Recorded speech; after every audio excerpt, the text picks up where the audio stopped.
pendidikan virtual sebagai dampak dari COVID-19. Maka kepramukaan sebagai sekolah kehidupan betul-betul bisa kita rasakan bersama itu. Dan tujuan akhirnya adalah karakter. Kita bermain apapun, kita bernyanyi, kita bertepuk dan sebagainya, kita adalah bagian dari sebuah proses itu. Maka pilar dari keutamaan kata Laszlo Negi ini modern, daya guna, kemudian juga memiliki nilai. Tentunya bahwa tetap kita ini mengikuti kemodernan. Maka yang disebut modern yang kita lakukan adalah kita mengikuti seperti virtual semacam begini. Ya mungkin ketika saya, kakak-kakak semua tidak pernah mengalami dulu sekolah ketika SD adalah tidak dengan virtual. Tapi anak-anak kita virtual. Maka kita sebetulnya kalau bahasa saya mengatakan ketika Ali bin Abi Thalib mengatakan, didiklah putra-putrimu karena putra-putrimu tidak akan hidup di zamanmu. Maka sekarang ini kita ini sedang nganjang, kalau bahasa saya, bertamu kepada zaman anak-anak kita. Kita ini sedang bertamu. Ya sebagai tamu tentunya kita tidak mungkin bisa menyerupai atau masuk yang punya zamannya. Yang punya zamannya adalah anak-anak kita. Maka kita kadang-kadang tidak malu-malu bertanya kepada anak kita yang masih TK tentang bagaimana menggunakan komputer, bagaimana menggunakan HP dan sebagainya. Itu artinya karena bahwa itu adalah bagian dari sebuah proses kemodernan yang harus kita ikuti bersama. Karena tanpa itu kita akan ketinggalan. Dan tentunya juga itulah yang dikatakan Ali bin Abi Thalib 14 abad yang lalu ternyata sudah bisa kita rasakan hari ini. Ketika mendengar kata bijak dari Ali bin Abi Thalib, didiklah putra putrimu karena putra putrimu tidak akan hidup di zamanmu, kita mungkin tidak bisa membayangkan itu apa sih sebetulnya yang lebih relevan. Dan ternyata kita bisa merasakan hal itu saat ini, yang salah satunya kita virtual ini. Maka keluh kesah misalnya kemarin dan sampai hari ini ada yang belum bisa breakout room misalnya, atau dari breakout room kembali ke main room, itu kan bagaimanapun kakak akan dipaksa untuk bisa, gitu kan, dipaksa untuk bisa. Dan esok lusa ini akan bermanfaat bagi kegiatan kakak-kakak sekalian di sekolah, di gugus depan. Misalnya suatu ketika kakak ikut diklat, kakak nanti jadi orang paling hebat di sekolahnya mungkin, bahwa kakak jadi bisa breakout room, kakak bisa kembali ke main room. Nah bagi yang sudah bisa akan semakin hebat dan akan membimbing kawan-kawannya yang belum bisa. Dan inilah manfaat dari sebuah proses, saya katakan kemarin bahwa padi itu bisa jadi beras bukan karena ditumbuk, tapi padi menjadi beras itu adalah gesekan antara padi, kan gitu. Maka gesekan di antara kita yang 100 orang peserta ini ditumbuk oleh para pelatih ini dengan satu harapan semua jadi beras. Mudah-mudahan tidak ada yang jadi serah. Serah itu dalam bahasa Sunda bisa dikatakan orang hebat. Tapi serah itu kan tidak jadi beras, akhirnya buang juga. Kemudian juga jangan sampai karena terlalu banyak bergesek, kakak jadi benyer. Yang berasnya jadi kecil-kecil gitu kan. Itu juga tidak terlalu bagus. Nanti diparabkan ke hayam gitu. Jadi artinya bagaimana kita dengan proses ini, mudah-mudahan para pelatih ini numbuknya tidak terlalu keras bisa jadi benyer atau tidak terlalu hambar akhirnya jadi serah.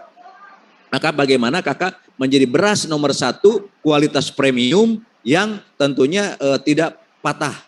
Itu kan beras premium itu adalah beras yang tidak patah, yang lenjeran menurut bahasa Sunda nama. Nah ini kira-kira proses inilah yang memungkinkan kita ini bagaimana memecahkan persoalan di gugus depan. Lanjut. Nah kakak sekalian, bicara masalah gerakan pramuka, nah kakak kita bicara dulu yang pertama tujuan pendidikan pramuka. Yang pertama adalah tujuan pendidikan pramuka. Nah tujuan pendidikan pramuka ini yang paling pokok oleh kakak pahami, teksnya kakak istilah baca di Undang-Undang Gerakan Pramuka, di ADART Gerakan Pramuka. Tapi tujuan pramuka itu paling tidak ada 3. Ada 3 unsur. Yang pertama adalah karakter. Bagaimana membangun karakter anak bangsa. Karakter. Yang kedua adalah semangat kebangsaan. Yang ketiga adalah kecakapan. Itulah tujuan gerakan pramuka. Dan berjalan atau sejalan dengan tujuan sistem pendidikan nasional. Tujuan pramuka ini. Karena gerakan pramuka adalah bagian dari sistem pendidikan nasional. Di Undang-Undang Gerakan Pramuka disebutkan pendidikannya kelompoknya adalah pendidikan non formal. Pendidikan non formal adalah suplemen atau penyempurna atau lamun bahasa Sunda nama lamun dina peuyeum raginya pendidikan. Penyempurna atau suplemen atau kalau kayak kita minum obat suplemen untuk misalnya gizi, untuk suplemen untuk kekuatan, vitamin C, ya seperti begitu. Supaya kita lebih fit. Tapi tetap kita harus makan. Makannya itu adalah pendidikan formal. Maka suplemen ini pendidikan non formal. Maka kakak sekalian, kita balik pada tujuan pendidikan pramuka. Yang pertama adalah karakter. Membangun karakter. Maka kalau kita lihat dari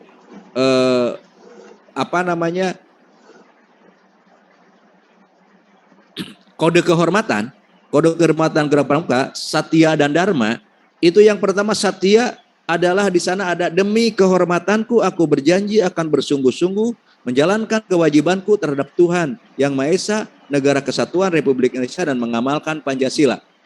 Maka di bahasa awalnya di Satya kita itu, di janji kita itu adalah kita bagaimana akan berupaya untuk demi kehormatan. Maka kalau bicara kehormatan, orang Madura ada yang disebut carok. Jadi artinya berkelahi dengan celurit sampai salah satunya meninggal demi kehormatan. Orang Jepang harakiri dengan samurai demi kehormatan. Dia bunuh diri dengan samurai itu. Kemudian juga kalau cerita kerajaan Galuh berhadapan dengan Majapahit, maka dia Pitaloka bunuh diri dengan tusuk kondenya. Itu demi kehormatan.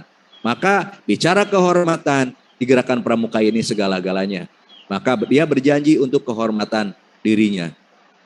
Nah, maka berikutnya Satya, kemudian dharmanya adalah ada Dwi Dharma, ada Dasa Dharma. Dan Dasa Dharma ini semuanya mengatakan bahwa ini adalah karakter dari mulai takwa kepada Tuhan Yang Maha Esa sampai yang terakhir adalah suci dalam pikiran, perkataan, dan perbuatan. Semuanya itu adalah gambaran dari karakter. Maka akhirnya di sekolah ada karakter itu 18, sudah 18 menjadi apa? Akhirnya menjadi ada 5 dan sebagainya. Semua digambarkan karakter. Di gerakan pramuka itu karakter itu paling tidak menggambarkan di 10 dasa dharma ini. Atau paling tidak di Dwi Dharma kalau siaga. Nah, itu yang pertama karakter. Orang yang berkarakter artinya dia akan menjadi orang baik, Kak. Pasti orang berkarakter itu orang baik. Yaitu soleh, kemudian juga kan diawali takwa kepada Tuhan Yang Maha Esa. Kemudian suci dalam pikiran, perkataan, dan berbuat yang terakhir. Kemudian cinta alam dan kasih sayang sama manusia dan sebagainya. Nah, hanya orang baik harus ditopang oleh semangat kebangsaan yang baik. Kenapa saya katakan semangat kebangsaan yang baik? Seorang pramuka yang baik adalah memiliki semangat kebangsaan. Kita sebagai bangsa Indonesia harus cinta terhadap negara kesatuan Republik Indonesia. Kalau tidak punya semangat kebangsaan yang baik, sering kita katakan bahwa orang yang baik-baik ketika tidak punya semangat kebangsaan, dia akan jadi teroris, Kak. Dia akan jadi teroris kalau yang tidak punya semangat kebangsaan yang baik. Kenapa saya katakan jadi teroris? Karena tidak ada teroris yang orangnya tidak baik. Teroris itu soleh-soleh dalam tanda petik, maaf, menurut pemahaman masyarakat. Tapi kenapa dia jadi teroris? Karena tidak punya rasa cinta terhadap negaranya. Itu tidak ada semangat kepada negaranya. Itu yang kedua. Kemudian yang ketiga, dia punya karakter. Dia punya semangat kebangsaan atau punya rasa nasionalisme. Yang ketiganya dia punya kecakapan. Maka di gerakan pramuka itu, kurikulum gerakan pramuka dikatakan adalah syarat kecakapan umum dan syarat kecakapan khusus. Namanya syarat kecakapan, bukan kurikulum. Maka pramuka itu yang ketiganya harus memiliki kecakapan. Maka ketika kita latihan, menjawab apa yang tadi dikatakan, Pak, saya sering kehabisan materi. Nah, gara-gara apa? Gara-gara kita tidak pernah baca SKU dan SKK. Maka kakak nanti ketika sudah lulusan KML, nanti bersama dengan para pelatih di materi berikutnya akan membahas tentang bagaimana menyelesaikan SKU, SKK, dan SPG, syarat pramuka Garuda. Nanti jawabannya akan lebih rinci di sana. Kakak yang paling pokok adalah yang harus dimiliki oleh kakak para pembina pramuka itu adalah memiliki buku panduan penyelesaian SKU. Ketika kakak punya panduan syarat panduan penyelesaian SKU yang disusun oleh Keluarga Nasional pada tahun 2011, maka tidak akan kehabisan materi, Kak. Daripada kehabisan materi adalah kekurangan waktu pasti. Gitu. Nah, di samping itu juga nanti kakak akan lebih bicara teknis nanti ketika materi SKU, SKK, dan SPG ini besok. Kakak juga harus bisa cerdas mencoba mengintegrasikan kegiatan formal dan kegiatan non formal. Di sekolah ini misalnya kalau di sekolah dasar kelas 5, kelas 6 atau kelas atas, pramuka penggalang, pramu, itu dicoba ditarik tema-tema pembelajaran. Apakah tema-tema pembelajaran ada yang relevan dengan SKU misalnya? Nah, besok teknisnya dibicarakan oleh pemateri itu. Tapi paling tidak tarik. Maka setelah kita bicara SKU poin yang pertama, poin kedua, poin berikutnya, maka nanti itu diintegrasikan dengan tema-tema yang ada di kalau di SD itu di tingkat tingkat atas, kelas 5, kelas 6. Nah, sama enggak? Ada yang sama enggak? Maka penyelesaian SKU-nya bisa berjalan seperti itu. Kemudian juga kegiatan atau aktivitas-aktivitas anak, misalnya upacara hari Senin dan sebagainya itu bisa dipakai penilaian SKU. Nah, kemudian di satu sisi kakak sekalian, SKU lahir tahun 2011, SKU terbaru. Nah, kemudian kurikulum lahir tahun 2013. Nah, siapa yang lebih awal? Ya SKU dulu. Nah, ketika bicara SKU, sejak dulu sampai hari ini penilaiannya adalah individual. Sedangkan di kurikulum 13 penilaiannya individual juga. Apalagi di kurikulum COVID, kurikulum pandemi 19 sekarang ini, kurikulum khusus, itu sudah diperbolehkan. RPP dimulai dari nomor 10 dulu misalnya. Boleh milih RPP yang dimungkinkan. Maka itulah SKU banget gitu, Kak. Jadi kita ini pramuka, kalau pembina pramuka jadi guru itu akan luar biasa dan akan nyaman dengan kurikulum COVID seperti sekarang ini. Kalau dulu RPP itu kan harus dari 1, 2, 3, 4, 5 menyusun. Kalau sekarang boleh dari mulai mana dulu. Sama seperti kakak menyelesaikan SKU bagi peserta didik. Tidak harus dari nomor 1 dulu. Bisa latihannya mulai ujiannya juga boleh nomor berapa dulu. Ini saya kira relevan. Nah, semangat SKU adalah tentang spiritual, emosional, sosial, intelektual, fisik atau kinestetik yang di kurikulum 13 diterjemahkan dalam KI. KI 1, KI 2, KI 3, KI 4. KI 1-nya adalah spiritual, KI 2-nya adalah sosial, KI 3-nya adalah intelektual, dan KI ke-4-nya adalah keterampilan. Kan gitu. Jadi sebetulnya ini sangat relevan, sangat berjalan kalau kita bicara gerakan pramuka, SKU 2011 dengan kurikulum 2013 ini bersaudara banget. Nyambung banget. Nyambung banget. Jadi tidak susah, Kak. Maka di kurikulum 2013 ada yang disebut SKU wajib kepramukaan. Sebetulnya SKU wajib kepramukaan itu bisa bersinergi antara tentang pendidikan formal dengan non formal. Jadi hararese sebetulnya.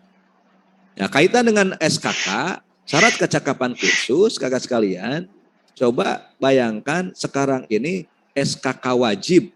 Nah, SKK wajib.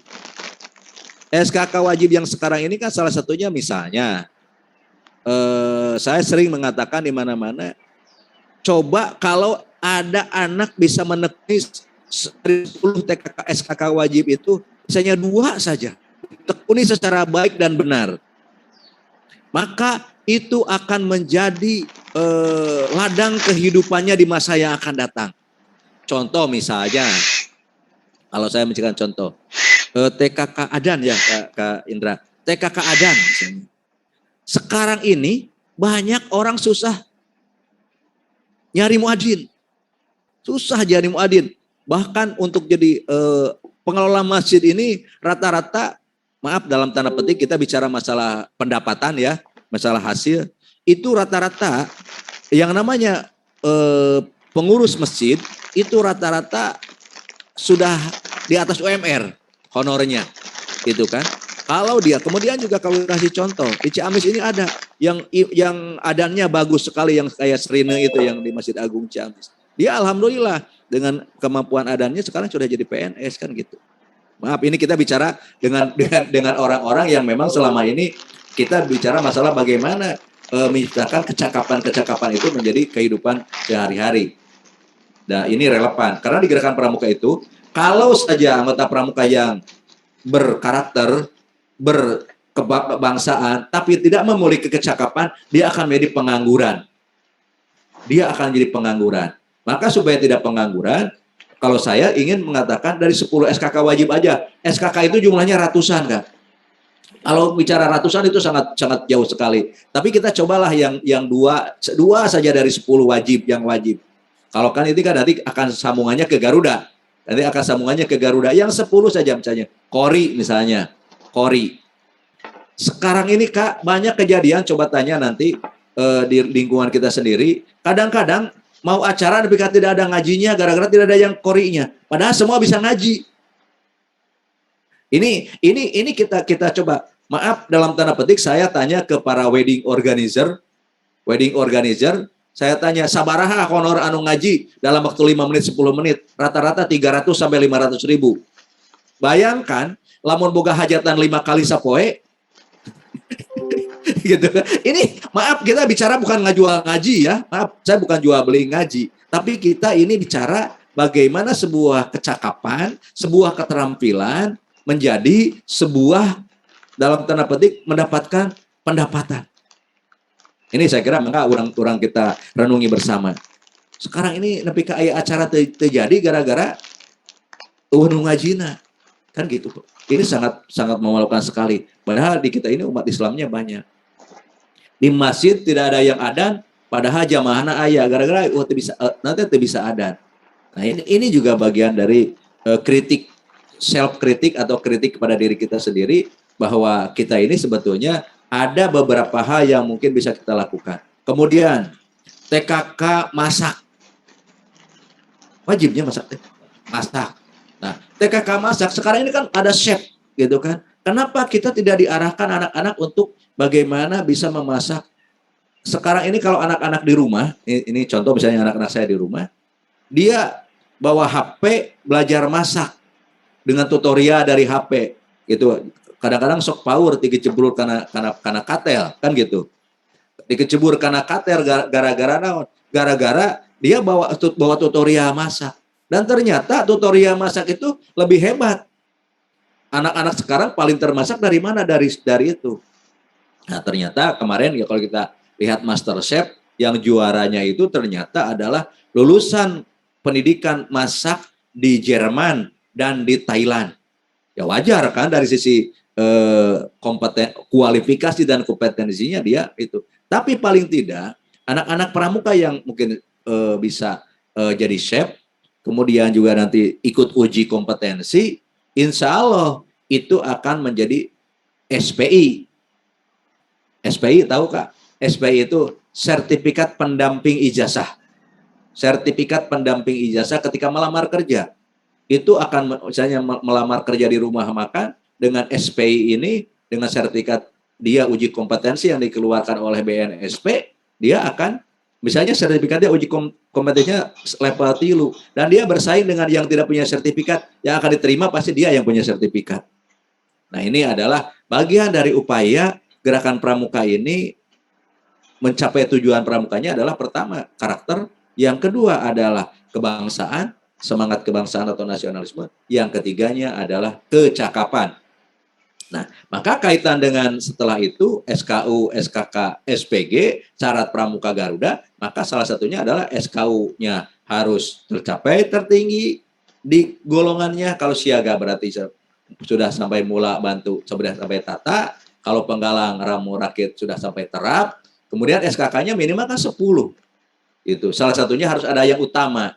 Itu ketika syarat Pramuka Garuda. Besoklah lebih lengkapnya lagi akan dibahas di materi yang lebih rinci lagi. Tapi paling tidak saya mengajak kepada kakak sekalian untuk bagaimana supaya tadi menjawab ada dalam diskusi ini kehabisan materi. Tidak akan kehabisan materi. Baca panduan penyelesaian SKU. Di panduan penyelesaian SKU di sana sudah jelas ada kompetensinya apa, kemudian target capaiannya apa. Sudah selesai. Dan kakak tentunya nanti dalam membuat program. Nah, kembali masuk ke program. Setelah bicara kurikulum, maka bicara program.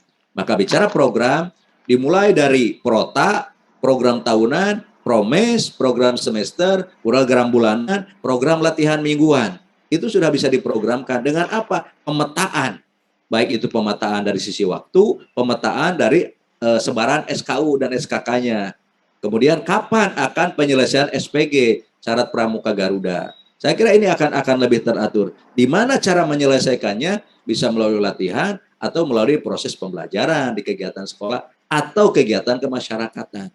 Karena syarat Pramuka Garuda juga menyangkut tentang kegiatan kemasyarakatan juga. Ini menurut saya dan itulah yang disebut kalau di gerakan Pramuka itu yang disebut kegiatan bermutu. Gitu. Kegiatan yang bermutu itu kan seperti begitu, semua terpola, terprogram, terencana.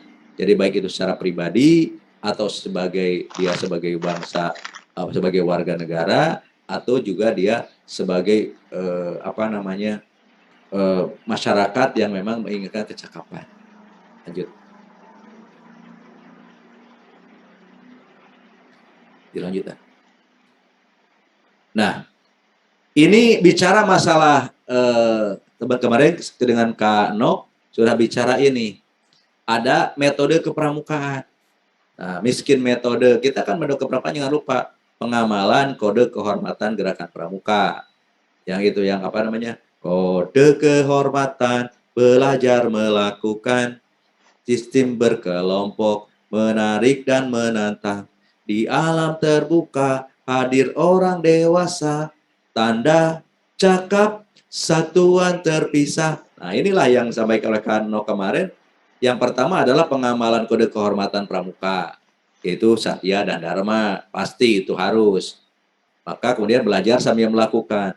Nah, belajar sambil melakukan itu adalah belajar sepanjang hayat.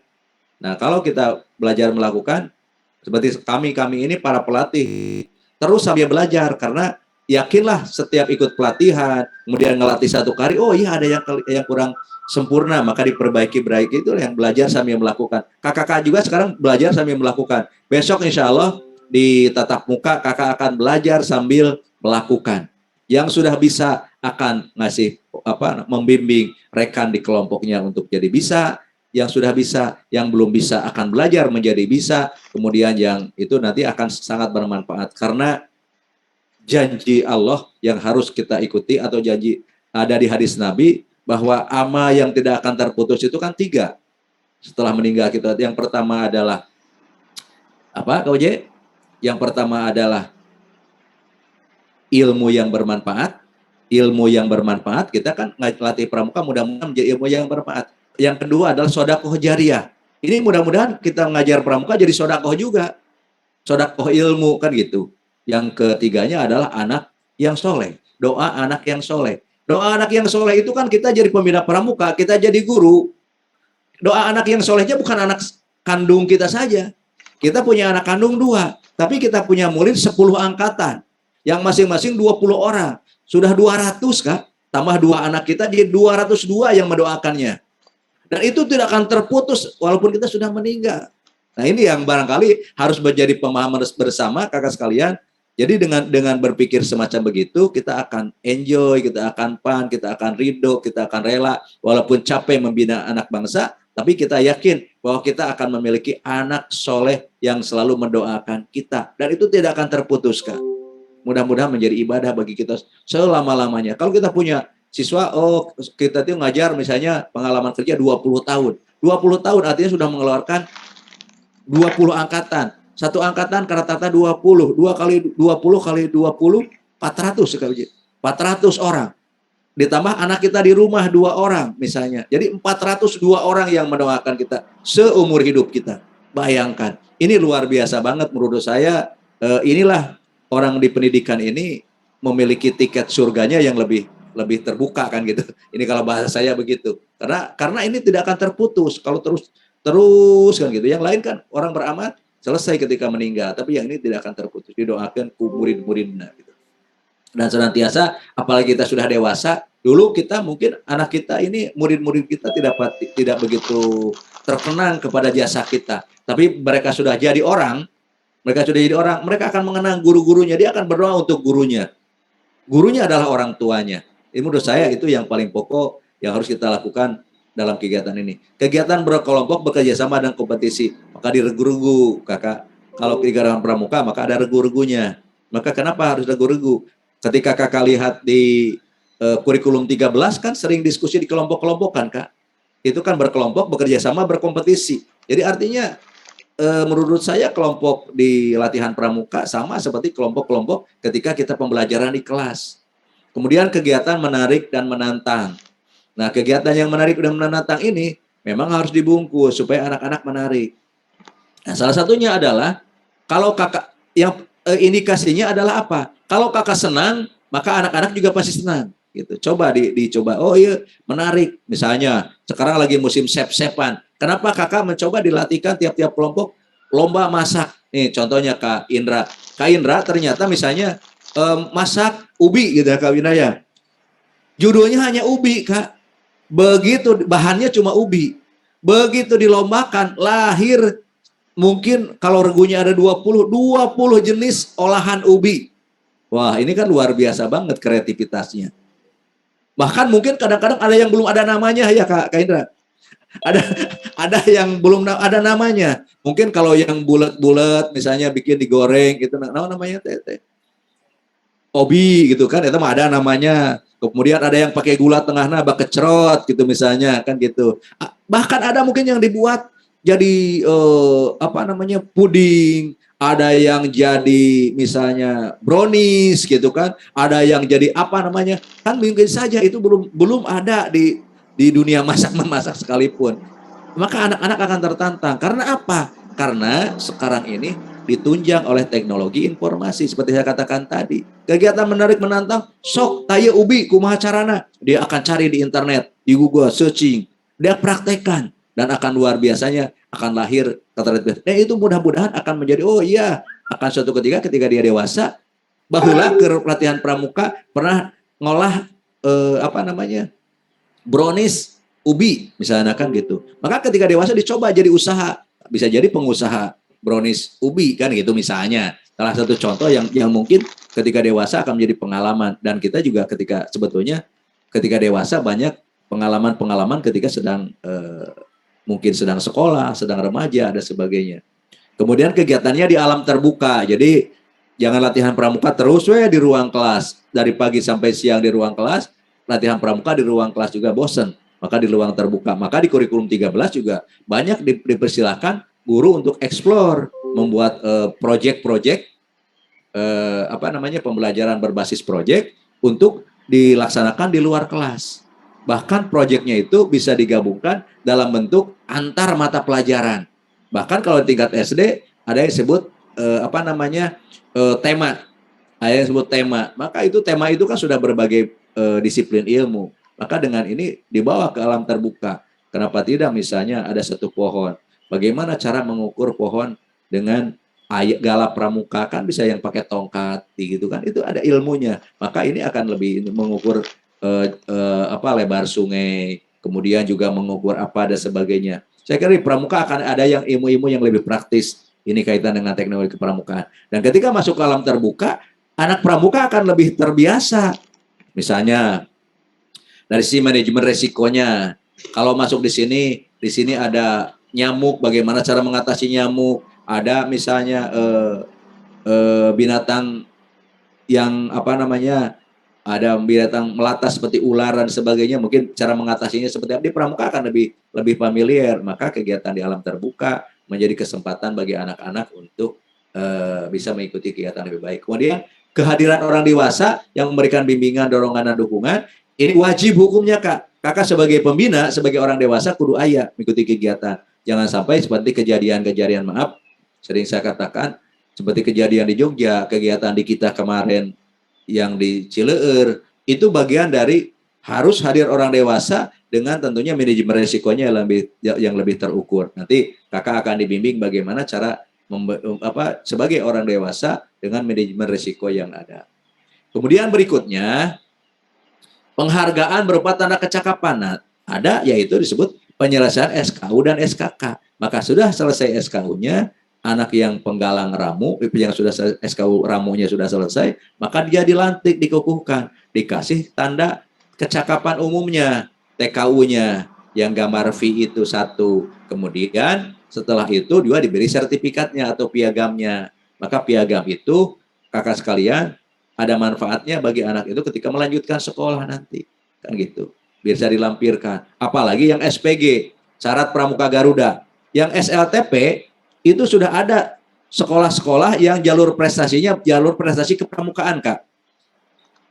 2,5% jalur prestasi kepramukaan dari gerakan pramuka. Syaratnya apa? Pramuka Garuda.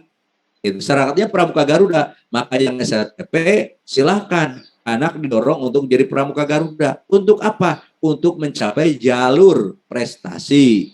Jadi kan manfaatnya ada. Inilah yang disebut penghargaan berupa tanda kecakapan. Ya, salah satunya adalah pramuka Garuda.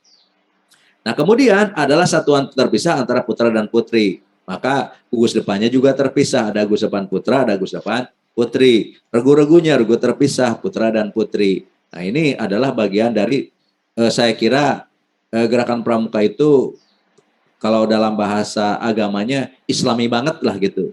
Di masjid di halangan ku kain hungku kadang-kadang kan gitu. Kalau di gerakan pramuka ini sudah jelas terpisah dan itu sudah jelas putra dan putri. Di sekolah oke kan kadang-kadang ada sekolah-sekolah yang tidak memisahkan putra dan putri. Ini saya kira luar biasa banget berkaitan dengan metode kepramukaan ini.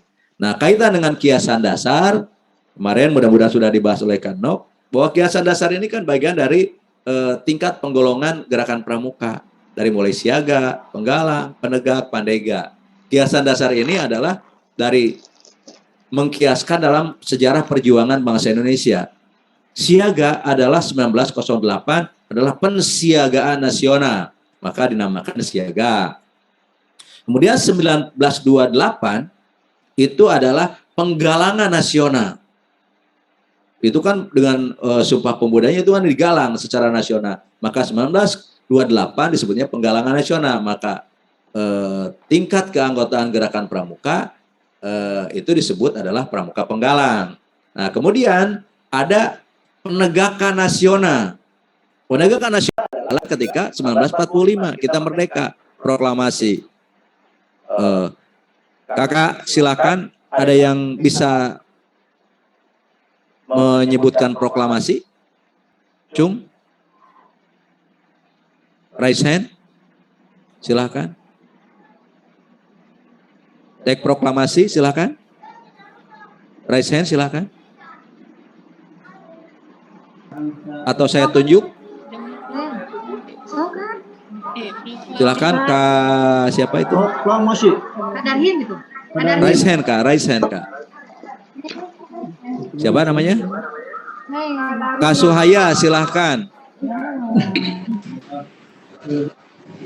Proklamasi. Kami bangsa Indonesia dengan ini menyatakan kemerdekaan Indonesia. Hal-hal lain yang berhubungan dengan sama dan dalam tempo yang sesingkat-singkatnya. Jakarta, 17 Agustus 1945. Bangsa Indonesia, Soekarno-Hatta. Nah, karena Kakak man urutan karena naskah nanu dicoret-coret, jadi aya nu caka coret tanya Kak tadi di tengah. Nah, naskah proklamasi itu kan tulisan Soekarno-nya ada coret-coret. Silakan yang keduanya Kak siapa Kak?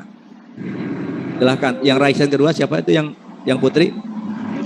Meti, silakan Kak Meti. Proklamasi. Kasih Kak. Kami Proklamasi. Kami bangsa Indonesia menyatakan kemerdekaan Indonesia. proklamasi. Hal-hal yang mengenai kebangsaan dan lain-lain diselenggarakan dengan cara seksama Ada yang lain? dan dalam tempo yang sesingkat-singkatnya. Silakan Kak siapa itu Kak? Jakarta 17 Agustus 1945 atas nama bangsa Indonesia Soekarno-Hatta. Ya, terima kasih Kak. Silakan satu lagi Kak, satu lagi. Silakan, coba itu yang Kak Nurul. Silakan Kak Nurul. Dibuka mute-nya Kak Nurul.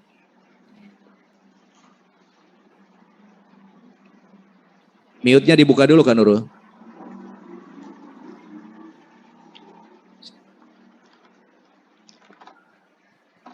Halo Kak. Silakan, silakan Kak Nurul, ada silakan. Silakan. Proklamasi kami bangsa Indonesia dengan ini menyatakan kemerdekaan Indonesia. Hal-hal yang mengenai pemindahan kekuasaan dan lain-lain diselenggarakan dengan cara seksama dan dalam tempo yang sesingkat-singkatnya. Siap, terima kasih Kak. Kan gitu kan, jadi artinya masa pensiagaan masa penegakan nasional, maka istilahnya sekarang disebutnya adalah pramuka penegak, itu disebut kiasan dasar. Kemudian mengisi kemerdekaan adalah mandegani, maka pramukanya adalah disebut pramuka pandega.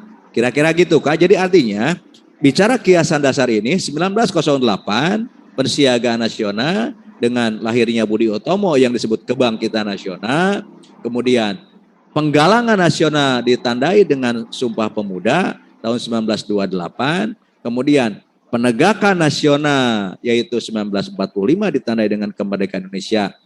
Kemerdekaan Indonesia itu ditandai dengan tanggal 17 Agustus itu proklamasi kami bangsa Indonesia. Dengan ini menyatakan kemerdekaan Indonesia. Mengenai pemindahan kekuasaan dan lain-lain diselenggarakan dengan cara seksama dan dalam tempo yang sesingkat-singkatnya. Jadi sebetulnya kemerdekaan Indonesia itu betul-betul menyatakan proklamasi saja. Karena belum ada apa-apanya. Dikatakan hal-hal yang mengenai pemindahan kekuasaan dan lain-lain diselenggarakan dengan cara seksama dan dalam tempo yang sesingkat-singkatnya.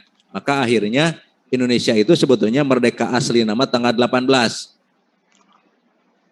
Karena pada sidang PPKI ditetapkan yang pertama Soekarno-Hatta sebagai Presiden Republik Indonesia, kedua ditetapkan Undang-Undang Dasar 1945, kemudian membentuk KNIP sebagai perwakilan Republik Indonesia, rakyat Indonesia sebelum diselenggarakannya pemilu. Jadi tanggal 18 mulai disahkan Undang-Undang Dasar 45, bukan tanggal 17.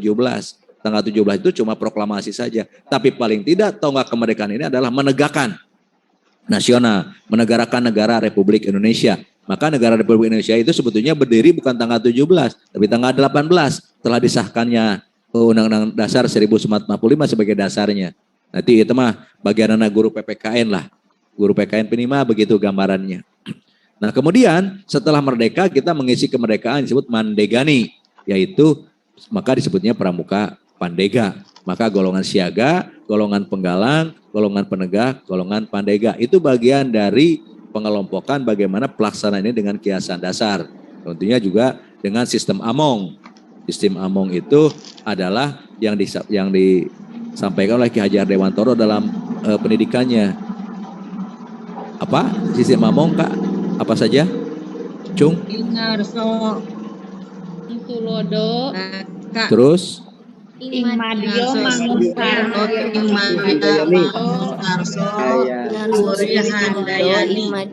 Nah inilah bahwa sebagai pembina pramuka pertama harus Arso, Sung, Tulodo menjadi teladan. Terus Madio bangun Arso, tengah itu harus memberi semangat. Kemudian belakang memberi dokongan atau support atau barangkali memberi spirit, semangat. Maka di pendidikan nasional logonya adalah Tut Handayani gitu. Karena apa? Guru harus bisa tuturi, bisa mendorong dari belakang. Maka kalau di gerakan pramuka, Badan Powell fotonya suka apa? Foto Badan Powell gayanya seperti apa? miring. Nah coba Kak Uje, rada berdiri gak Kak Uje? Nah ini lihat. Coba di close up Kak Indra.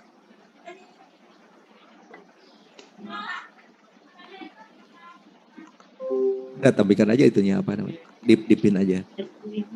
Nah, dipin. Sikap Dipin aja. Sidakep. Sidakep bari balem gitu. Nah, coba kau aja berdiri. Nah, badan powa ini tangannya begini. Kenapa badan powa tangannya begini? Nah, badan powa memberikan contoh. Itulah yang disebut tuturi handayani. Tidak ikut tutunjuk, komo turut campur gitu tanganna teh pipilueun. Keun barudak nu eta mah yang melaksanakan mah. Itu sebagai simbol badan powa kenapa tangannya begitu. Supaya dia hanya memberikan arahan, memberikan bimbingan, dia tuturi handayani, kemudian dia tidak turut serta teu pipilueun. Ya, maka kakak sekalian ketika LT misalnya, kakak suka kadang-kadang gergetun, pangaganaungkeun rangsel, pangagotongkeun tenda, bagi piket masak. Itu kan guru-guru semua sibuk, penjaga sekolah manggul pagar kan gitu. Nah ini kan bahwa kita itu sebetulnya juga terpercaya peserta didik kita sendiri gitu kan. Nah, ini kan bagian itu. Nah, kemudian setelah metode kepramukaan yang kita ikuti, ada metode latihannya. Nah, ada ceramah. Nah, ceramah kan biasa diceramahkan. Yang memang yang diceramahkan. Kemudian didialogkan, didiskusikan, juga didiskusikan. Nah, didiskusikan. Kemudian pemberian tugas. Nah, bis metode atau ganti pangkalan. Nah, kemudian juga kerja kelompok, curah gagasan, tadi kasus, bermain peran, seminar, workshop. Nah, ini workshop lokakarya seperti sekarang ini adalah bagian dari metode latihan. Mungkin saja anak-anak disuruh workshop, anak-anak jadi narasumbernya. Bagaimana cara menyelesaikan ini? Contoh misalnya Kak, di materi prakarya kelas 7, prakarya kelas 7 itu, pelajaran prakarya kelas 7 SMP, itu ada tentang penjernihan air secara sederhana di materi prakaryanya. Nah, di kurikulum penggalang ramu ada tentang menyiapkan air bersih secara sederhana untuk keperluan berkemah satu regunya. Nah, jadi artinya itu bisa di pelajaran di sekolah itu bisa menyelesaikan 1 poin SKU-nya. Dan ketika dia sudah memang KKM di sekolahnya, kenapa tidak SKU-nya oleh kakak di parap oleh pembinanya berdasarkan rekomendasi dari guru prakaryanya. Nah, nanti secara operasional bahwa anak pramuka, ketika anak pramuka tidak akan pernah keluh kesah kesulitan air bersih Kak. Karena dia sudah belajar tentang bagaimana membuat air bersih untuk kebutuhan satu regu. Satu regu itu berapa orang? 8 orang. Di keluarga berapa orang? Paling rata-rata antara 4 sampai 5 orang. Jadi kebutuhan keluarga lebih kecil dibanding dengan kebutuhan regu. Jadi artinya sebetulnya kecakapan seorang pramuka penggalang akan bisa menopang kebutuhan keluarganya. Salah satunya kesulitan air bersih. Itu kan salah satu hal yang memang bagaimana pendidikan di sekolah, pendidikan di gerakan pramuka berpengaruh terhadap kehidupan masyarakat. Dan ini akan jadi luar biasa banget ketika memang betul-betul bisa menjernihkan air untuk kebutuhan masak di keluarganya. Ini juga atau bukan kebutuhan di perkemahannya. Nanti dia akan di alam ke ibuna, hebat banget boga budak sekolah SMPT gitu atau sanawiyah sudah bisa mencoba menyelesaikan masalah di rumahnya. Dan itu juga sejalan dengan program internasional yang disebut Sustainable Development Goals atau SDGs atau kalau dulu MDGs. Bagaimana di SDGs ini air bersih sudah sampai bisa diminum gitu kan. Maka PDAM nepi ka ayeuna can bisa tah.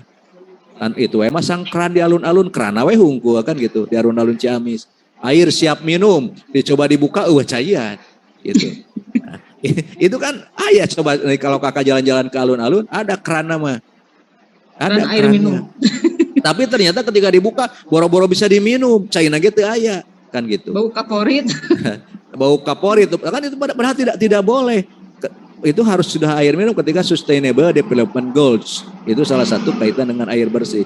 Kemudian ketika saya juga dulu tahun 2000-an saya jadi tim monep program Westlake, program air bersih pedesaan. Tiap sekolah harus ada tempat cuci tangan di depan kelasnya. Yang desa-desa Westlake itu semua ada tempat, ada WC-nya, MCK-nya, kemudian ada tempat cuci tangan di depan kelas. Dan ketika saya monep sama sekali tidak pernah ada sekolah pun yang tempat cuci tangan di depan kelasnya boro-boro aya sabunan cair lagi ngocor. Gitu. Tapi sejalan dengan waktu ku Covid mah dipaksa. Akhirnya semua kelas harus ada tempat cuci tangannya.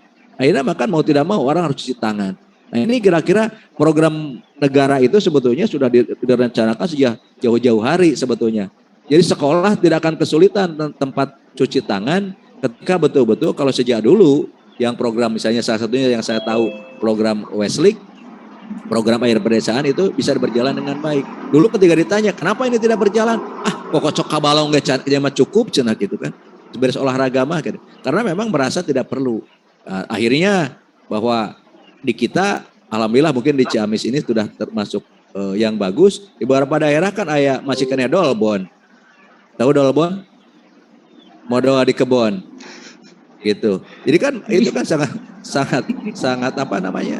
Maka kalau dulu orang paling kalau mau ngobrol yang paling dihindari adalah muncrat kan gitu. Droplet gitu kan. Kalau sekarang kan dengan pakai masker orang mau aya muncrat gitu. Walau bahasa saya muncrat lah kata bahasa Sunda nama gitu. Itu kan. Maka sebetulnya program-program yang dicanangkan oleh pemerintah sejak dulu itu baru sekarang Covid mah dipaksa harus terjadi dan harus dilakukan. Cuci tangan, pakai masker, jaga jarak. Jaga jarak itu kan artinya supaya teu muncrat. Lamun ayana orang batuk, orang bersin, ya dropletnya tidak nempel ke orang lain. Ya minimal geuleuh lah gitu. Minimal jijik, bukan persoalan masalah penyakitnya. Bahkan ada beberapa penyakit yang bisa disebarkan melalui droplet itu atau dengan muncrat itu, dahak dan sebagainya. Jadi betulnya saya pernah punya beberapa pengalaman. Saya pernah mendampingi program TB, tuberkulosis. Tuberkulosis itu kan cara mengujinya adalah dengan SPS. Sewaktu pagi, sewaktu.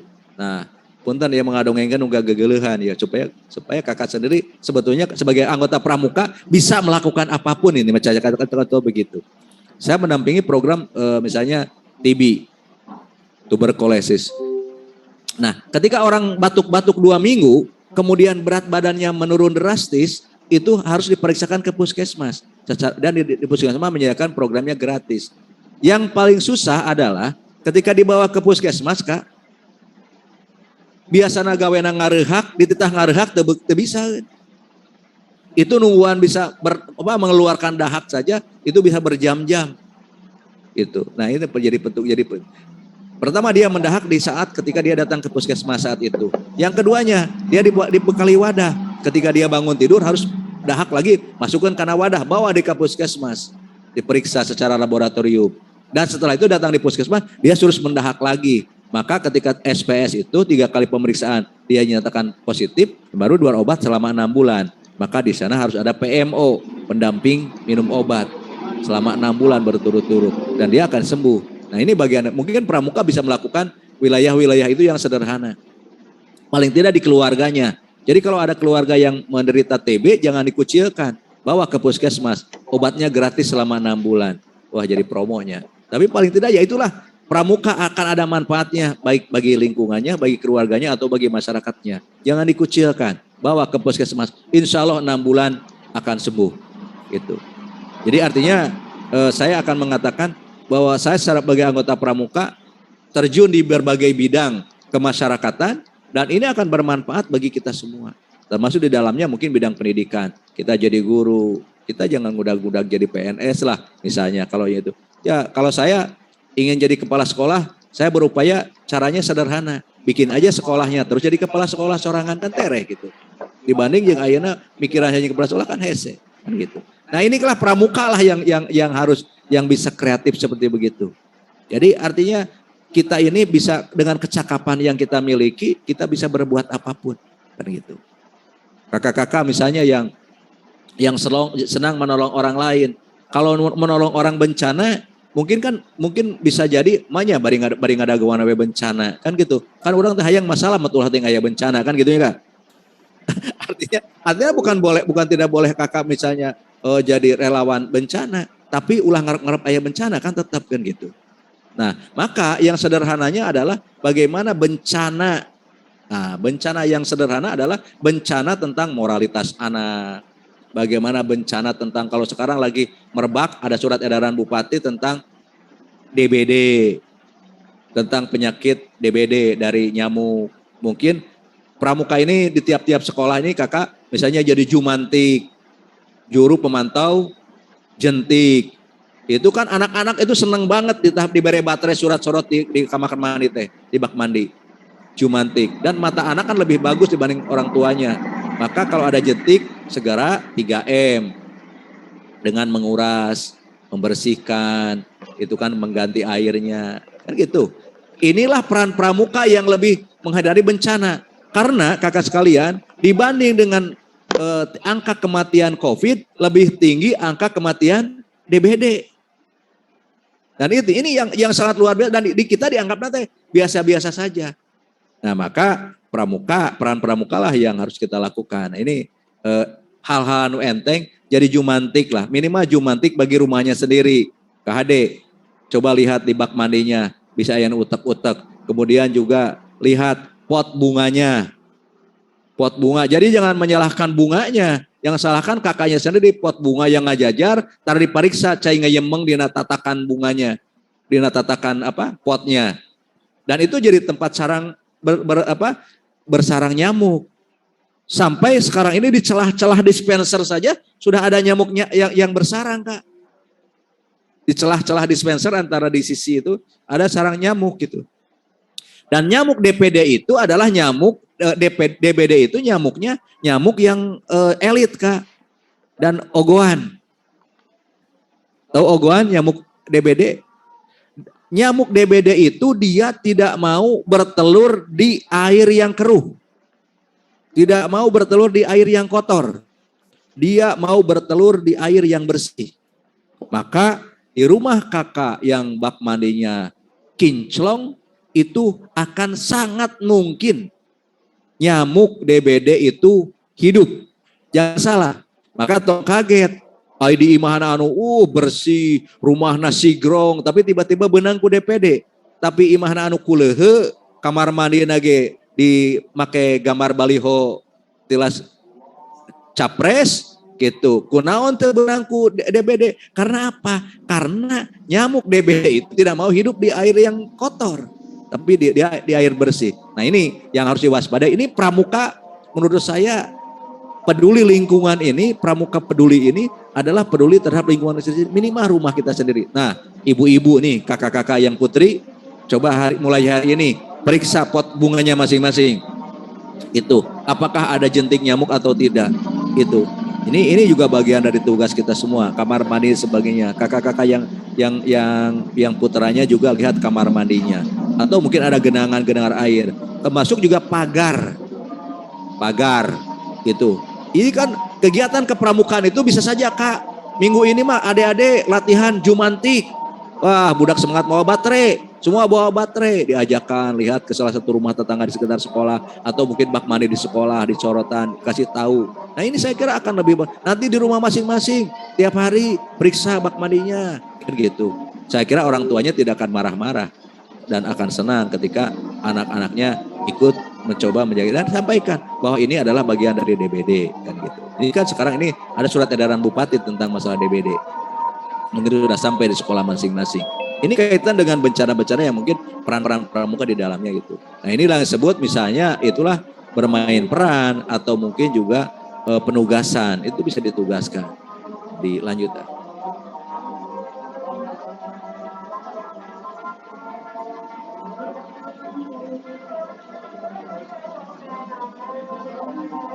Nah, ini jenis metode latihan. Ada berbincang-bincang. Mungkin kakak-kakak bisa bincang-bincang dengan peserta didiknya. Ngobrol, di rumah gimana? aya kamar mandi nanti dan sebagainya. Oh, kita sebagainya kan. Atau mungkin juga dengan latihan dengan materi-materi lain di SKU, tanya jawab, demonstrasi, diskusi. Demonstrasi itu misalnya ya kayak kayak jadi Jumantik itu kan didemonstrasikan.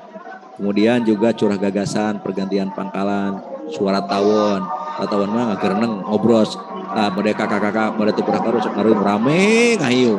Ngobrol saurang nanti lalaunan oke da ari semua mah jika tawon ngagerenggeng. Kerja kelompok, ceramah mengajar, studi kasus, bermain peran, proyek metode dengan penugasan sifatnya proyek, kemudian nanti dibikin portofolionya, kemudian diskusi panel, nah kemudian visualisasi participatory program. Nah ini dengan program pengamatan. Baik kakak sekalian, ini saya kira materinya masih panjang, nanti insya Allah materi ini akan saya lampirkan di Google Classroom kakak sekalian. Tapi silakan, kita masih punya waktu sekitar setengah jam untuk berdiskusi tentang beberapa hal. Apa sih pemecahan masalah, baik itu misalnya di internal sekolah, urusannya dengan kepala sekolah, urusannya dengan komite, urusannya dengan keuangan, urusan dan sebagainya. Kita diskusikan supaya nanti kita punya model, punya pola bagaimana menyelesaikan strategi pengelolaan lulus depan dan pembinaan pramuka. Baik, itu dulu dari saya, kakak sekalian. Terima kasih. Assalamualaikum warahmatullahi wabarakatuh. Salam pramuka. Baik, saya ucapkan terima kasih kepada Kang Didi yang telah menyampaikan materinya terkait strategi pengelolaan lulus depan serta pembinaan pramuka Penggalang. Saya persilakan kakak-kakak apabila ada yang bertanya. Untuk sesi awal kita batasi 1 dulu ya, kayak 3 pertanyaan dulu. Saya akan tampung 3 pertanyaan, silakan raise hand. Kemudian ketika bertanya silakan sebutkan nama dan kelompok berapa ya. Kelompok misalkan kalau kelas A berarti A1 atau 1A, silakan Kak. Saya dari kelompok yang raise hand. Ya, Surono, Pak. Oh, Kak Surono silakan. Ya. Assalamualaikum warahmatullahi wabarakatuh. Waalaikumsalam warahmatullahi wabarakatuh. Terima kasih atas kesempatannya. Saya mau bertanya berkaitan untuk regulasi yang menguatkan bahwa iuran pramuka itu dianggarkan dari biaya operasional sekolah, supaya di dalam meng-SPJ-nya itu lebih aman, baik itu di hadapan inspektorat ataupun di hadapan BPKRI. Itu saja pertanyaan dari saya. Terima kasih Kak Didi. Assalamualaikum warahmatullahi wabarakatuh. Waalaikumsalam warahmatullahi wabarakatuh. Selanjutnya kedua. Saya Kak. Siapa itu? Widayanti Kak. Oh iya, silakan Kak Widayanti. Ya, perkenalkan saya Widayanti dari kelompok 5B. Yang saya mau tanyakan yaitu tentang menghadapi peserta didik kita yang selama ini karena mungkin korban daring ya Kak. Jadi dia itu kecanduan game online ya GZ. Jadi ketika kemarin saya sempat ada mengadakan latihan pramuka, jadi semangat untuk latihan pramukanya itu tidak terlalu tinggi Kak. Nah, saya itu kan inginnya berencana dengan GZ juga kita bisa mungkin latihan pramuka gitu Kak. Cuma seperti apa gitu latihan yang seperti apa yang kira-kira bisa kita lakukan dengan menggunakan GZ dari anak-anak tersebut gitu Kak. Ya.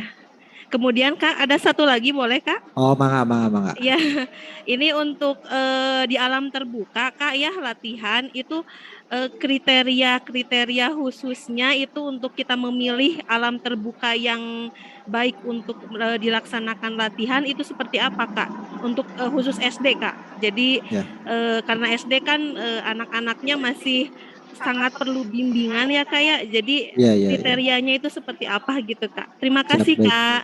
Ya. Hatur nuhun sami-sami Kak Wida. Next, satu orang lagi, Kak. Ya, Kak.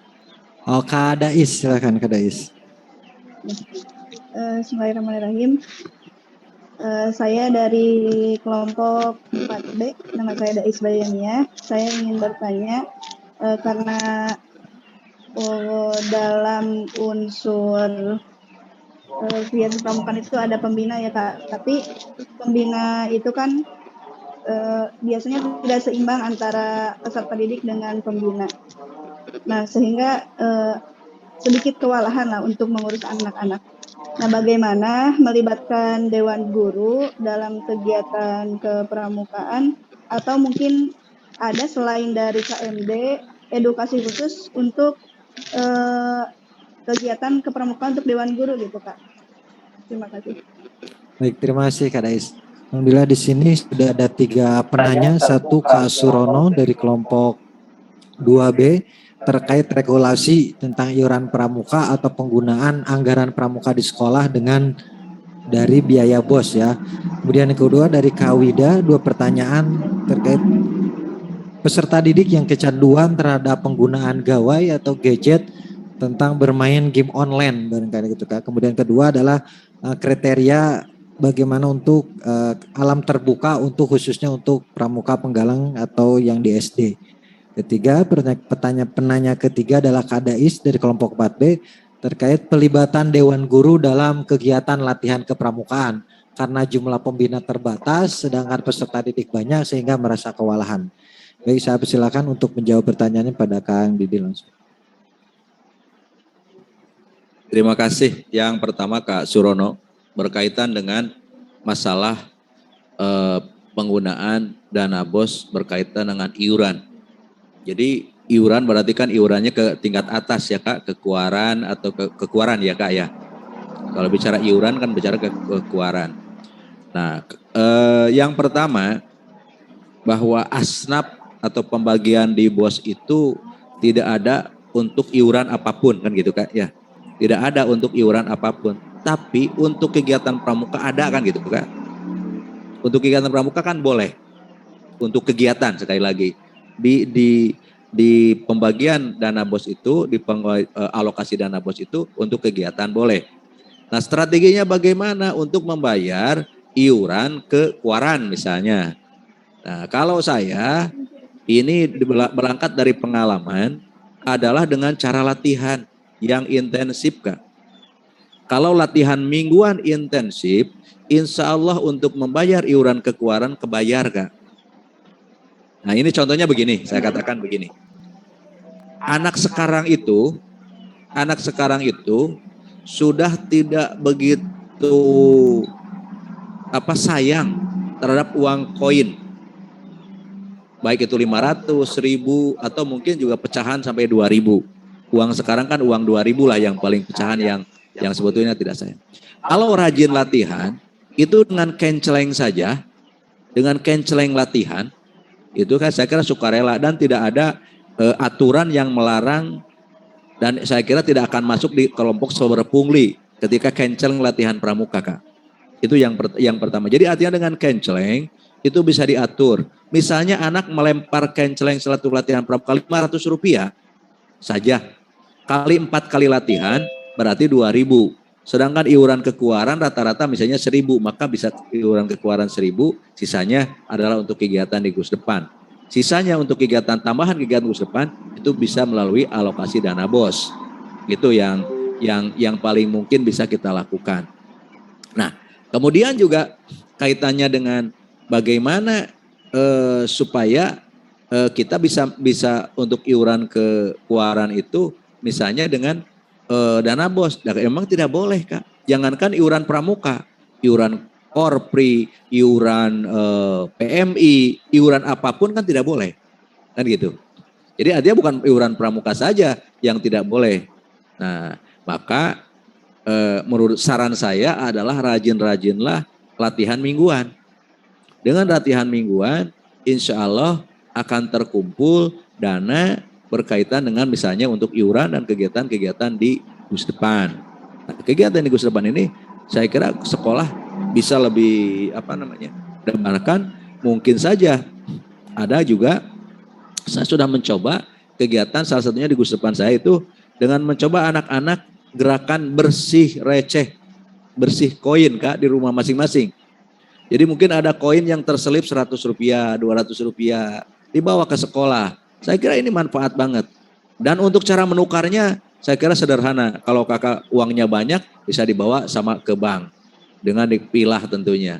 Kalau memang misalnya itu di supermarket juga sudah menerima uang recehan gitu. Saya kira banyak cara untuk mencoba memanfaatkan itu.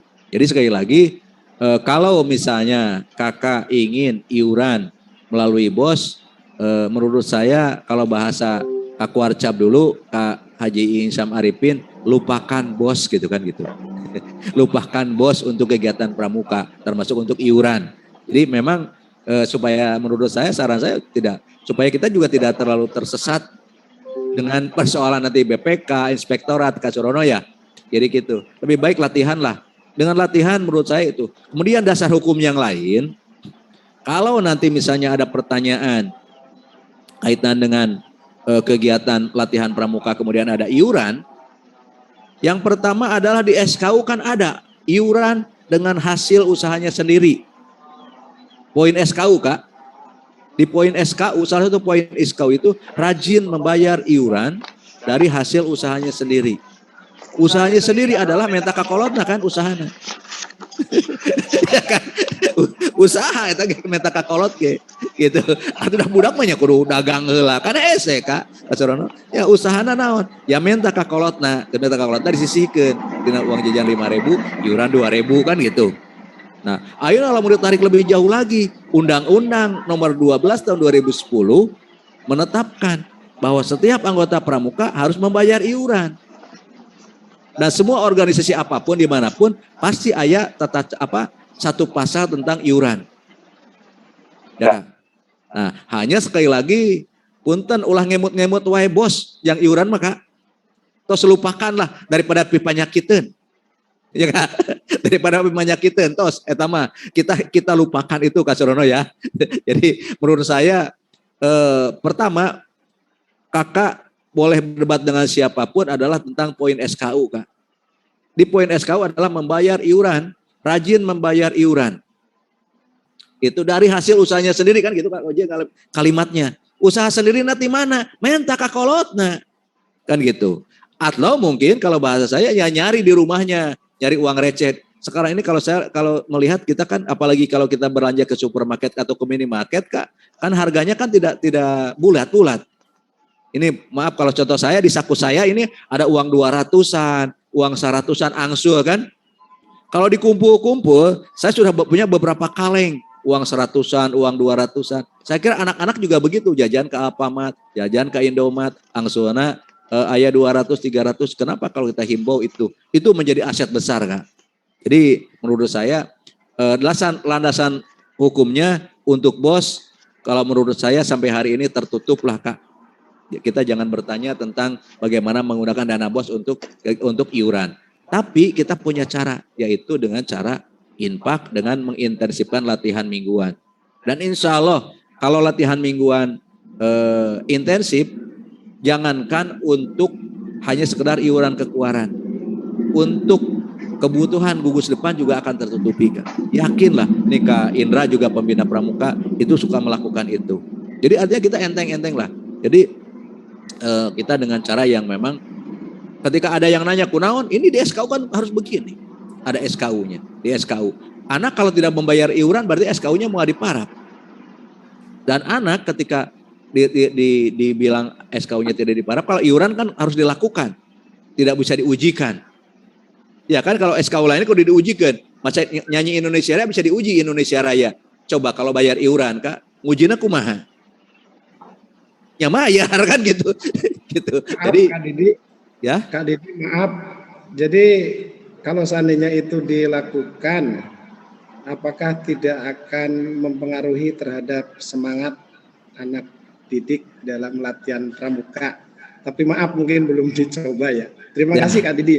Ya Kak Surono. Gini, jadi semangat latihan itu kalau anak-anak kalau latihan pramukanya menarik, ini kan kita juga yang sebetulnya orang dewasanya. Lamun latihan pramukanya menarik, yakinlah anak akan datang.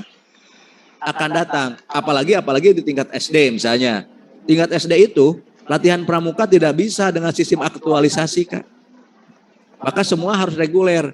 Nggak mungkin kalau di tingkat SD SLP latihan pramuka saha enjing anu bade latihan pramuka mau gitu pertanyaannya. Tapi pengumumannya besok latihan pramuka. Teu diajak saurang ceurik tak, Kak. Dan gitu. Dan ketika misalnya harus membayar iuran pramuka, maka salah satu upayanya adalah dengan pola kenceleng, infak. Itu dengan pola tidak ditentukan angkanya. Di tengah tarifnya bisa saja kesepakatan atau ini dengan pola itu, insya Allah Kak, ini dengan berbagai cara. Kalau saya mengatakan salah satunya adalah pungut koin Kak di rumah. Pungut koin di rumah itu coba itu ya, tiap-tiap sekolah ini sebagai informasi, pungut koin di rumah itu bisa menjadi aset yang luar biasa. Kerjasama dengan komite sekolah, sepakatin dengan komite sekolah, pungut koin. Punya siswa 100 orang saja, satu hari bawa 100 perak dari rumah, 100 kali 100 sudah lumayan. Itu 10.000.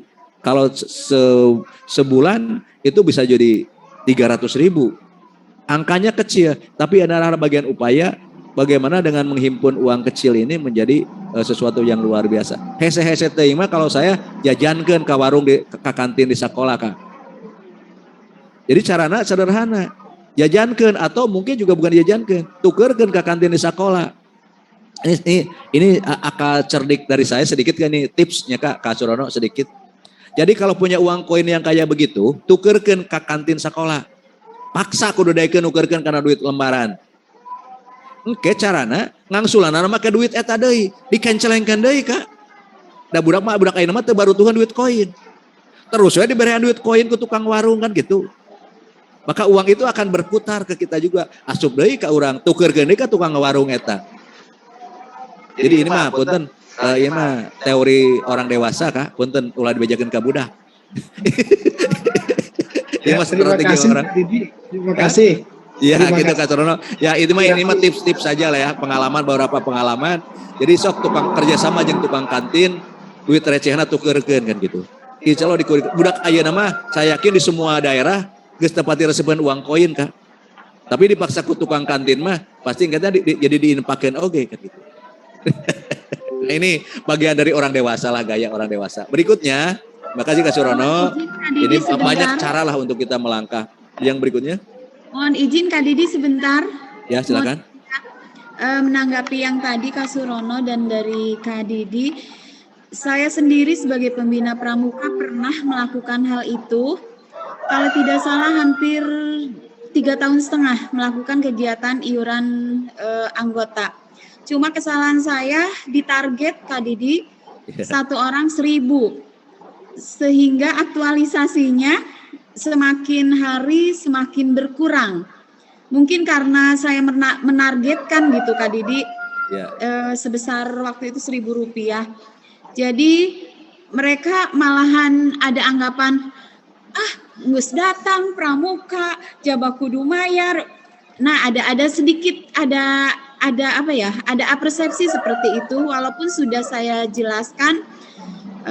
Mereka seperti itulah kenyataannya gitu. Apalagi kenyataan yang saya hadapi di pedesaan, khususnya di sekolah saya SMP Purwadadi, untuk masalah ekonomi lumayan gitu, anak-anaknya agak susah. Tetapi kalau untuk infak berbagi, alhamdulillah gitu, berjalan dengan bagus. Tetapi kalau untuk waktu itu iuran kepramukaan, mungkin kesalahan saya karena ditarget itu. Tetapi sekarang setelah saya mendengarkan dari Kak Didi, mendapat inspirasi. Jadi hal utama jangan ditarget, dan itu bikin inovasi, yaitu kumpul koin yang ada di rumah. Iya. Terima kasih Kak Didi atas inspirasinya buat saya.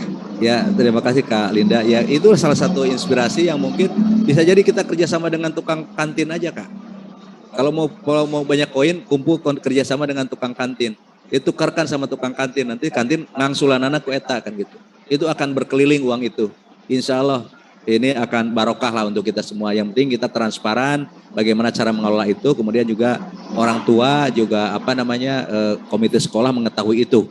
Jadi biasanya mah nu gandeng teh lamun teu walaupun hanya 1.000 dan akan ramai ketika memang kita tidak diketahui oleh orang tua. Sangkana teh pungli deui kan. Aya nu ngalaporkeun sabar pungli kan gitu ya Kak Surono. Kan gitu yang jadi persoalannya gitu. Ya media terutama Kang Didi. Ya, terima Ya. kasih. Jadi artinya trik yang mungkin bisa kita lakukan. Itu Kalinda berikutnya. Peserta didik yang kecanduan gadget, ini kita tidak bisa menghindari Kak. Kita tidak bisa menghindari bahwa Kak Widya, ini tidak bisa menghindari bahwa selama 2 tahun ini kita kan dipaksa bahkan didanai oleh negara Kak. Anak-anak diberi berapa giga, 7 giga untuk bermain. Belajar kan sebetulnya kuota belajar dari Kemdikbud. Jadi akhirnya kan main game. Itu tidak bisa kita hindari, Tapi paling tidak dari main game ini ternyata banyak pelajaran yang dipetik oleh anak-anak. Misalnya anak-anak dari pelajaran bahasa Inggris atau pelajaran berhitung, main gamenya bisa lebih hebat Kak. Dari main game itu mereka bisa nerap lah. Nah maka untuk latihan pramuka apa? Mungkin saja kita cari game-game yang lebih relevan dengan kegiatan kepramukaan. Atau mungkin dengan kuis. Apakah dengan aplikasi Quizizz, Kahoot, dan sebagainya, itu dicoba dengan permainan itu. Nah, iming-imingnya kan bisa saja dengan hadiah, dengan apa, dan sebagainya. Akhirnya mah lempengkeun we sekalian gitu. Dia main HP, ya main HP juga kita latihan pramukanya kan gitu. Jadi, dan ternyata kalau saya dicoba di sekolah, misalnya di sekolah, itu ternyata anak-anak bikin konten video itu paling Kak. Dibanding misalnya dengan Kenmaster, dengan apa, itu anak-anak lebih pinter.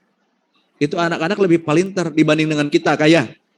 Jadi mungkin saja anak-anak latihan pramuka, poin SKU apa kita bikin, kakak anak-anak silakan tiap-tiap regu mengirimkan video dengan anggotanya semuanya harus ikutan materinya apa. Yakin mereka ternyata bisa. Saya misalnya satunya prakarya. Ketika mulai COVID, latihan pramukanya adalah membuat hand sanitizer alami. Ternyata dia bisa bikin dari sirih kan gitu. Dia praktekkan, dipasak dan sebagainya sampai jadi hand sanitizer. Itu ternyata pengetahuan pertama dari sisi pengetahuan dia bisa membuat hand sanitizer-nya, keterampilannya. Kedua dia keterampilan teknologinya. Jadi ulah eleh akal lah. Ya, jadi kan gitu. Mereka biasa main itu kita akali lagi dengan poin-poin SKU. Maka perlunya pemetaan materi latihan itu di sana Kak. Kakak lihat apa? Yaitu panduan penyelesaian SKU penggalang. Baik itu penggalang ramu, rakit, terap. Di sana targetnya anak misalnya untuk praktek ibadah misalnya di poin 1, poin 2. Misalnya sholat misalnya. Nah kita kerjasama dengan guru PAI-nya. Dengan guru PAI-nya. Apakah beberapa materi di sini ini masuk di semester sini, maka kalau memang masuk dipetakan. Jadi poin SKU itu terpetakan dengan guru mapel. Kemudian yang fisik, ada yang renang, atletik, dan sebagainya. Itu olahraga, itu sudah masuk di gudang guru olahraga Kak. Petakan, masuk nggak poin ini dengan poin SKU ini dengan peta saat ini. Gitu kan, kelas 7 misalnya. Kemudian juga ada tentang psikologi, ada kan psikologi itu kan emosional itu di poin emosional kerjasama dengan guru BK, biasanya dengan guru BK. Jadi pembina pramuka itu sebetulnya bisa ini menjawab bagaimana kan kekurangan pembina kan gitu ya, sambil menjawab kekurangan pembina. Jadi dipaksakan dengan kegiatan kedinasannya sebagai guru pegangnya itu kan bisa dilibatkan Kak. Ngabina pramuka kan seolah-olah itu teh. Dan si guru yang bersangkutan gak usah dipiwarang, gak usah disuruh kan gitu. Tidak merasa disuruh. Coba ini Bu Anu nih atau Pak Anu di RPP atau di kurikulum tentang ini untuk semester ini SKKD-nya misalnya ada poin ini. Cik kumaha paninggalikeun budak nu mana wae anu tos bere anu KKM. Gitu, anu mungkin ini kan bisa di sana, kan teu asa dipaksa, dan dia kan ngajar, tapi bari pangnilaikeun. Toh akhirnya Kurikulum 13 dengan penilaian SKU kan berdiri sama kan, individual. Terus ya Kak? Betul nggak Kak Widya? Iya. Iya, penilaiannya kan individual. Kakak tidak usah susah-susah. Nu ahlina we guru olahraga nu nganilai daripada kakak nganilai renang teu bisa nganilai renang gitu kan. Lebih baik kan guru olahraganya ngajarkan renangnya, kemudian juga renang. Oh sudah sekian gaya yang bisa diperoleh, sesuai nggak dengan SKU? Sesuai. Nanti kata guru ini, si ini sudah bisa, si ini sudah bisa, si ini belum. Maka oleh Kak Widya diparaf SKU-nya untuk poin tentang olahraga, misalnya kan gitu. Ya. Berarti harus Kemudian koordinasi ya kayak koordinasi. iya, dengan koordinasi. guru-guru. Siapa yang harus mengkoordinasikannya? Kepala sekolah sebagai ketua Mabingus. Betul nggak Kak? Betul. Dan artinya, dan saya kira itu kan nambah pegawaian. Jadi guru yang bersangkutan tidak menambah pekerjaan kan Kak? Dia mengerjakan pekerjaan yang ada saja. Iya. Pembina pramuka mengerjakan administrasi untuk menyelesaikan SKU-nya. Asa entengnya Kak. Iya Kak. betul Kak, betul. Ya, maka kota, program tahunannya, promesnya, program bulanannya, dan program latihan mingguannya harus dibikin secara rapi. Nanti bisa didistribusikan di IHT, in-house training, guru di tahun pelajaran baru, oleh pembina pramuka disampaikan. Nih Bapak Ibu, saya nitip untuk pelatihan pramuka, untuk guru pelajaran anu nitip ini, untuk pelajaran anu nitip ini, untuk ini kelas ini, kan gitu, nitip. Dititipkan dan tengah gawekeun. Ya kan Kak? Tidak harus jadi pembina pramuka, nggak apa-apa gitu. Nanti pembina pramuka mah kakak tinggal nguji dasar dharma, nguji tentang Trisatya, kalau ada materi anu hubungan dengan kepramukaan murni gitu. Di luar itu sudah serahkan ke guru mata pelajaran. Entengnya Kak. Gitu. Untuk di tingkat sekolah dasar itu lebih enak lagi karena dengan tema-tema. Gitu. Kaitkan dengan tema-temanya di sekolah dasar mah. Gitu. Dengan tema-tema pembelajaran. Nah, itu. Nah, maka kembali saya katakan susun program tahunan. Petakan SKU dengan alokasi waktu yang tersedia. Itu. Jadi artinya ketika itu sudah masuk di dalamnya, selesai Kak. Asa entengnya jadi pembina pramuka sebetulnya teu berat-berat teuing gitu. Karena apa? Seorang pembina pramuka untuk menghadapi sekian ratus siswa, hese Kak.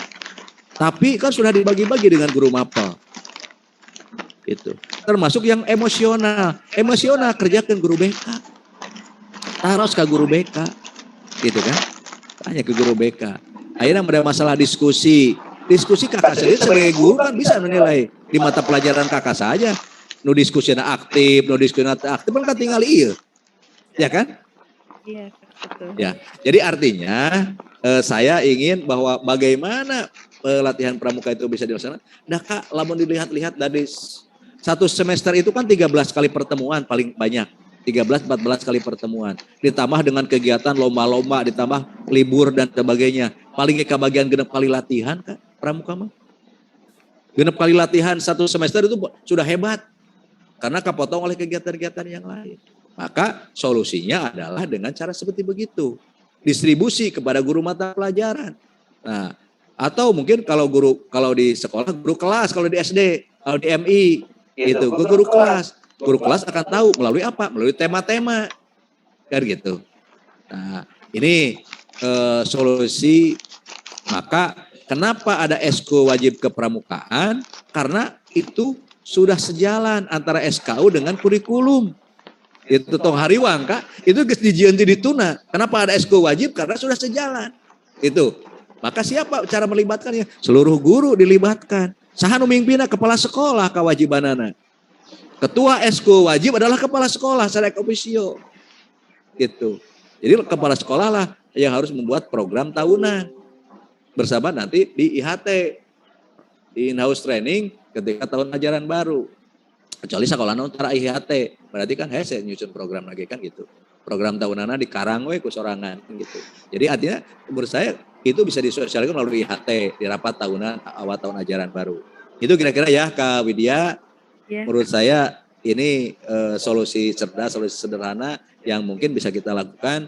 Bagaimana melibatkan guru yang lain dengan tentunya tidak merasa dipaksa. Dan itu apa gaweanana kan gitu. Hanya kita Jadi juga untuk pengujian SKU itu tidak harus ketika kita latihan pramuka ya kayak bisa tidak. ketika pembelajaran pun kita koordinasi dengan guru-guru yang lain, bisa datanya kita ambil kemudian tanda tangan gitu ya Kak? Betul, nanti yang nanda tangannya tetap pembina pramukanya. Ya, Tapi siap. keterangannya adalah dari guru mapel yang bersangkutan. Akhirnya kan pembina pramuka mau pintar segar rupa kan Kak? Ya, ya betul. Nu pintar mah guru mapel kan gitu. Nah, ini akan menurut saya lebih sederhana dan lebih bisa dipertanggungjawabkan kalau oleh guru mapelnya. Rekomendasi dari guru mapel kan gitu. Nah, ini kemudian berikutnya Kak Uji. Kriteria alam terbuka di SD nanti besok di Menris ya Kak ya. Siap, Di siap. materi manajemen resiko nanti lebih gamblang. Tapi nanti kalau saya jelaskan hari ini, oke, mau beres KMD hari ini. Ya, Terima nanti kasih Kak, terima kasih. di materi manajemen resiko itu ya Kak ya. Ya, Gitu. terima kasih. Yang terakhir. Terima kasih Iya Kak. tadi Kak Dais pelibatan Dewan Guru seperti barusan sudah saya bahasnya Kak Dais. Itu pelibatan Iya, Kak. Dewan Guru. Ya, terima kasih Kak. Iya sudah kebahas gamblang ya. Jadi intinya nah itu cara melibatkan Dewan Guru teh gitu. Jadi artinya tanpa tanpa merasa disuruh, tapi ditugaskan ke sekolah dan kita juga yang minta. Maka program tahunan, program semester dan program itu disusun secara baik. Di mana das sumerna kakak baca panduan penyelesaian SKU.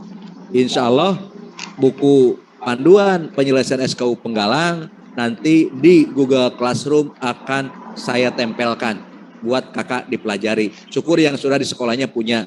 Kalau bagi yang belum punya secara buku hard copy-nya kakak bisa cari di kedai Pramuka Kuarcap. Kalau yang belum yang sudah punya terima kasih. Yang ingin materinya dalam bentuk soft copy insya Allah akan dilampirkan di Google Classroom nanti ya. Supaya nanti kakak bisa baca. Enteng dia sudah bisa baca menyusun baik itu program tahunan, program semester, program bulanan, kemudian program latihan mingguan. Jadi libatkan seluruh guru dengan cara apa? Dengan mapelnya masing-masing. Seperti tadi saya jelaskan ya Kak Deca gitu. Ya, itu kira-kira gitu kakak sekalian. Nampaknya waktunya habis ya Kak Deca. Ya kita istirahat supaya waktu istirahatnya kita panjang. Tapi paling tidak mudah-mudahan kakak semakin penasaran. Bukan saya memaksa kakak sekalian untuk puas karena saya bukan alat pemuas, tapi paling tidak kakak semakin punya gambaran bagaimana melibatkan semua komponen, semua stakeholder yang ada di sekolah masing-masing. Kuncinya adalah ada di kepala sekolah masing-masing. Nanti kalau ada waktu kesempatan kita diskusi tentang peran fungsi MABI. Terima kasih. Assalamualaikum warahmatullahi wabarakatuh. Salam Pramuka. Ya sekalian luar biasa, boleh aplaus untuk semuanya ya pada Kang Didi Ruswendi yang telah menyampaikan pada Loka Kareken ini terkait strategi pengelolaan gugus depan dan pembinaan Pramuka Penggalang yang progresif dan dinamis. Baik, sebelum saya tutup akan saya sampaikan terkait ringkasan ataupun resume dari materi yang disampaikan oleh beliau. Yang pertama adalah satu terkait bagaimana kegiatan virtual. Pertama adalah untuk melatih disiplin. Yang kedua tadi sudah disampaikan oleh ada paparan terkait pillars of wisdom, itu modern, useful atau berdaya guna, dan faithful, yaitu kegiatan yang mengandung nilai. Adapun tujuan pendidikan pramuka terdiri dari 3 itu karakter, menumbuhkan karakter atau membina karakter, karena yang disampaikan oleh Baden Powell sendiri ya sudah lama sejak didirikan kepanduan ini bahwa adalah the last purpose is change a character. Artinya tujuan gerakan pramuka didirikan ini adalah untuk mengubah karakter menjadi lebih baik. Yang kedua adalah memperkaya wawasan kebangsaan atau nasionalisme, dan yang ketiga adalah seorang pramuka dituntut untuk memiliki kecakapan. Adapun terkait metode kepramukaan dan metode latihan, kakak-kakak sebagai sumber silakan nanti bisa dicek di pedoman penyelesaian SKU itu nomor Jukran nomor 199 tahun 2011, betul semuanya sudah ada di sana. Karena kebetulan hari ini mungkin saya sedang menyusun buku untuk SKU penegak ya Kak. Jadi kalau di pedoman penyelesaian itu hanya ada poin-poinnya, misalkan untuk spiritual itu beragama Islam, dia paham sholat, Nah, saya kasih materinya misalkan syarat sah sholat, niat sholat, rukun-rukun sholat, dan sebagainya. Nah, seperti itu. Kemudian pertanyaan-pertanyaan yang tadi disampaikan oleh kakak sekalian, betul. Itu yang disampaikan oleh Kak Didi, kembalikan lagi kepada kreativitas kakak-kakak sekalian. Termasuk tadi masalah iuran pramuka. Mohon izin kalau di pangkalan saya misalkan untuk ramu bolehlah. Usahana menta kakolot. Tapi ketika rakit dan terap itu beda lagi Kak usahanya. Kalau misalkan rakit saya sudah misalkan dia minimal ketika latihan pramuka dia sudah membawa sampah plastik Kak. Tong loba-loba ting sakeresek we. Ya, sakeresek kalau misalkan untuk rakit itu baru per regu atau baru per kelompok. Tapi kalau misalkan sudah terap, dia bawa sakereseknya per orang dan itu dijual Kak.